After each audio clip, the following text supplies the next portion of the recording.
Hello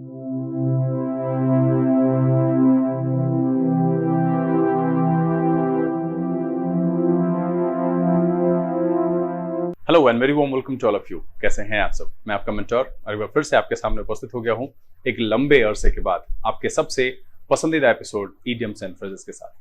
बहुत सारे बच्चे ने बहुत दिनों से इसकी मांग कर रखी थी कि सर उसे फिर से शुरू करें। वैसे लगभग 43 या 44 एपिसोड मुझे याद नहीं है इस श्रृंखला में मैंने आपके लिए अपलोड किए थे, जिसमें हर एक एपिसोड में पांच नए इडियम्स एंड फ्रेजेस में आपके सामने रखता था। लॉजिकल अप्रोच के माध्यम से उसको समझाने की कोशिश करता था, सेंटेंस में कैसे इस्तेमाल करें, एक एग्जाम्पल भी आपको बताता था। उसी दौरान कुछ बच्चे ने, विशेष करके शिवम कृष्णा ने, 2-3 इडियम्स मेरे सामने रखे थे और उसकी मीनिंग पूछी थी। चूंकि एपिसोड्स बदलते गए और उस दौरान इडियम्स एंड फ्रेजेस को बंद करना पड़ा, जिस वजह से मैं उसका जवाब नहीं दे पाया था। आज मैं यहाँ पर उसी सवाल में पूछे गए इडियम्स एंड फ्रेजेस को लेकर के साथ में कुछ और नए मिलाकर के 5 नए इडियम्स एंड फ्रेजेस के साथ आपके सामने उपस्थित हुआ हूं।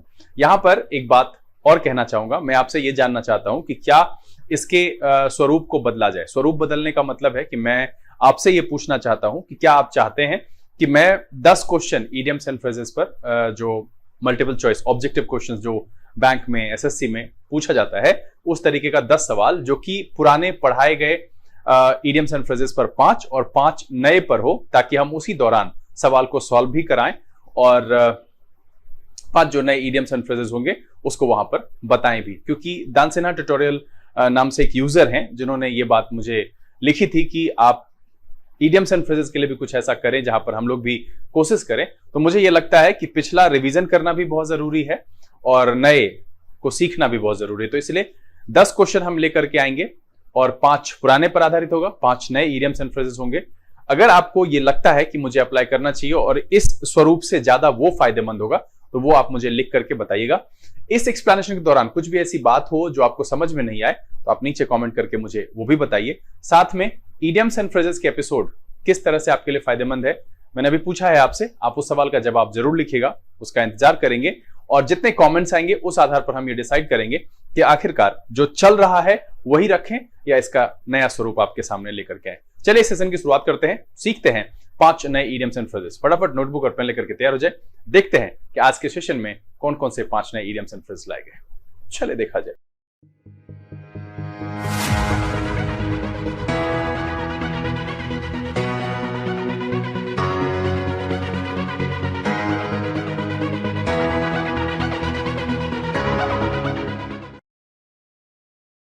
आइए हम आज के सेशन की शुरुआत करते हैं और लाए गए 5 इडियम्स एंड फ्रेजेस को बारी बारी से आपके सामने रखेंगे लॉजिकल अप्रोच के माध्यम से, जैसा कि हम शुरू से करते आए हैं।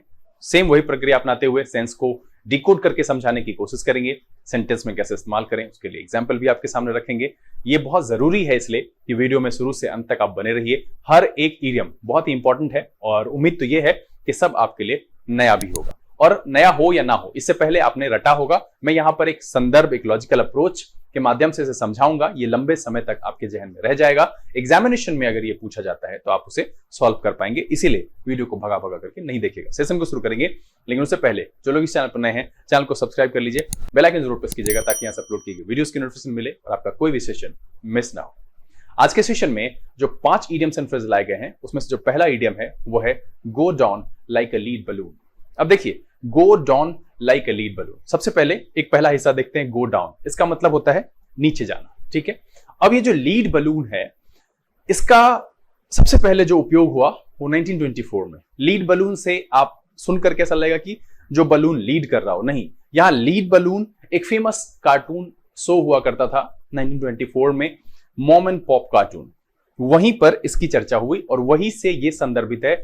लीड बलून, इसका मतलब है समथिंग दैट फेल्स। क्या सेंस है? Something that fails. अब देखिए, गो down like something that fails, इसका सीधा सीधा मतलब हो गया कि कोई ऐसी चीज, कोई ऐसी घटना, कोई ऐसा प्रोजेक्ट जो कुछ भी पूरी तरह से अनसक्सेसफुल हो जाए, अनपॉपुलर हो जाए, फेल हो जाए, उस सेंस में हम इसका इस्तेमाल करते हैं, go down like a lead balloon. तो इंग्लिश में जो इसका सेंस आता है वो आता है टू बी कंप्लीटली अनसक्सेसफुल और unpopular. To be completely unsuccessful और अनपॉपुलर मतलब है कि पूरी तरह से असफल हो जाना और अनपॉपुलर हो जाना। एग्जाम्पल के तौर पर कहें तो कह सकते हैं, हर idea about the project went down like a lead balloon. Her idea about the project went down like a lead balloon. मतलब है कि इस नए प्रोजेक्ट को लेकर के उसका आइडिया पूरी तरह से फ्लॉप हो गया, अनसक्सेसफुल हो गया, अनपॉपुलर हो गया. Her idea about the new project went down like a lead balloon. अब यहां पर देखिए कि ये जो go है went में क्यों चेंज हुआ, ये आपको समझना पड़ेगा कि भाई जो उसमें वर्ब वाला हिस्सा होता है उसके साथ सभी वर्ब्स के ऑपरेशन लगेंगे. जैसे हम उसको कंटिन्यूअस में इस्तेमाल करें तो गोइंग करेंगे, पास्ट में हमने किया तो वेंट कर लिया, हैज हैव के साथ लगाएंगे तो गॉन हो जाएगा. इसमें घबराने वाली कोई बात नहीं है. चलिए आज के सेशन का जो अगला इडियम है वो है with might and main. With might and main. अब देखिए यहां पर विद का मतलब समझते हैं के साथ. अब माइट का मतलब होता है शक्ति से, सामर्थ्य से, और मेन का मतलब होता है फिजिकल स्ट्रेंथ. तो दोनों को मिलाकर के कह सकते हैं कि पूरी शक्ति के साथ. विद माइट एंड मेन कहने का मतलब है as much effort as possible. मतलब है किसी की अपनी पूरी सामर्थ्य और शक्ति लगा करके कुछ करने को, बताने को. अगर हम पूरी शक्ति की बात करें तो उस सेंस में हम इस्तेमाल करेंगे विद माइट एंड मेन. मतलब है with as much effort as possible, with all one's strength और पावर. इसको इस तरीके से भी कह सकते हैं विद ऑल वंस स्ट्रेंथ और पावर. मतलब है किसी की पूरी शक्ति और उतना एफर्ट जितना कि संभव है. एग्जाम्पल के तौर पर कहें तो कह सकते हैं one of my friends shouted with might and main but nobody came to rescue him. One of my friends shouted with might and main. मतलब है कि मेरे दोस्तों में से एक ने अपनी पूरी सामर्थ्य और पूरी शक्ति के साथ चिल्लाया जितना वो चिल्ला सकता था, but nobody came to rescue him. लेकिन उसे कोई बचाने नहीं आया. One of my friends shouted with might and main, but nobody came to rescue him. आज के सेशन का जो अगला इडियम है वो है carrot and stick. अब देखिए carrot and stick सुन करके आपको अजीब लगेगा. carrot का मतलब गाजर, stick का मतलब छड़ी. अब देखिए कहीं ना कहीं ये पुराने जमाने के पशुपालन रीति से जो है वो प्रेरित है कि अगर हमें जानवरों को से काम लेना होता था या उसे पालतू बनाना होता था किसी भी संदर्भ में, और ये ज्यादातर वर्णित है खच्चरों के संदर्भ में जिसको कि इंसान द्वारा यूज किया जाता था डिफरेंट काम के लिए. तो उसके आगे वो गाजर लटका करके रखते थे ताकि उसकी वजह से वो आगे की तरफ बढ़े, चले. और अगर उस तरीके से काम नहीं निकलता था तो छड़ी चलाते थे. और ये आज भी कहीं ना कहीं होता है, और अब तो इंसानों के ग्रुप में भी ये चीजें होती है. आप डिफरेंट जॉब में देखते हैं कि अगर आपसे काम लेना होता है तो या तो आपको रिवॉर्ड्स, प्रमोशन, बोनस, अलग से जो क्या कहते हैं उसको इंसेंटिव्स, इस सब को जो है आपको दे करके प्रलोभन दिया जाता है, या फिर आपसे ये उम्मीद की जाती है कि आप इसकी वजह से भी जो काम करेंगे. और अगर ऐसा नहीं होता है तो फिर प्रेशर डाला जाता है फायर करने के लिए. किसी भी तरीके से आपका सैलरी, आपके डिमोशन की बात वहां पर की जाती है कि आपको ये अगर आप इतना नहीं कर पाते हैं तो आपको पद खोना पड़ सकता है. तो देखिए कैरेट एंड स्टिक, इसका जो मतलब आता है वो आता है reward and punishment.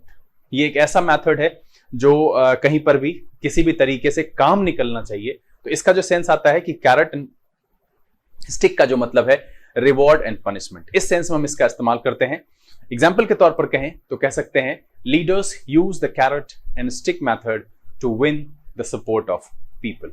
Leaders use the carrot and stick method to win the support of people. मतलब है कि नेता लोग जो है वो रिवॉर्ड एंड पनिशमेंट वाला मेथड यूज करते हैं लोगों का सपोर्ट जीतने के लिए. Leaders use the carrot and stick method to win the support of people. आज के सेशन का जो अगला इडियम है वो है मिन्स वंस वर्ड्स. अब देखिए मिन्स का मतलब MINCE. मिन्स का मतलब होता है कीमा करना, छोटा छोटा करना. अब यहां पर है मिन्स वंस वर्ड.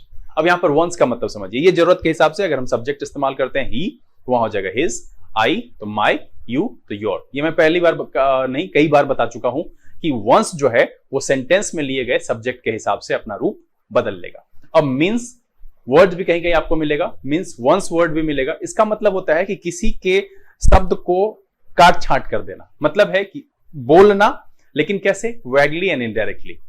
ठीक है, इसका जो सेंस आता है कि इनडायरेक्टली कहना. अगर हम पूरा इलेबोरेट नहीं करें, काट छांट करके बोलें, तो मतलब है कि हम वैगली कह रहे हैं या इनडायरेक्टली कह रहे हैं, या फिर किसी के शब्द का प्रभाव कम करना. To soften the effect of one's word. To soften the effect of one's word मतलब है किसी के शब्द का प्रभाव कम कर देना. या फिर इसको कह सकते हैं टू स्पीक वैगली और इनडायरेक्टली.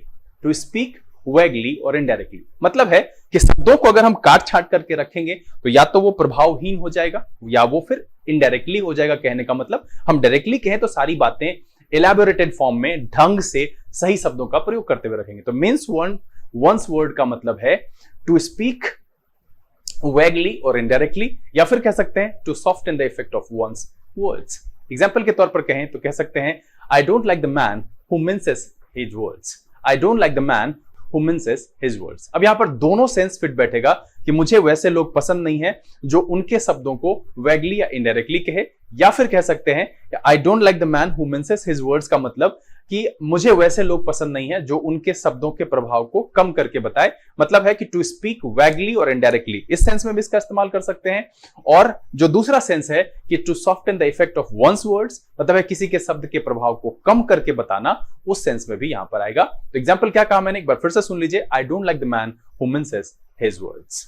आज के सेशन का जो आखिरी इडियम है वो है to give a wide berth. अब देखिए, to give a wide berth में गिव और अ वाइड बर्थ के बीच में आप समबडी और समथिंग का प्रयोग कर सकते हैं। तो इसके साथ जो आपके इडियम का स्वरूप हो गया वो हो गया टू गिव समबडी और समथिंग अ वाइड बर्थ। अब यहां पर देखिए वाइड बर्थ का क्या मतलब है। आपने ये बर्थ शब्द सुन चुका होगा, कई बार सुना होगा और सब ने सुना होगा, सब जानते होंगे कि ये जो ट्रेन में आपको जगह मिलती है उसे आप बर्थ कहते हैं।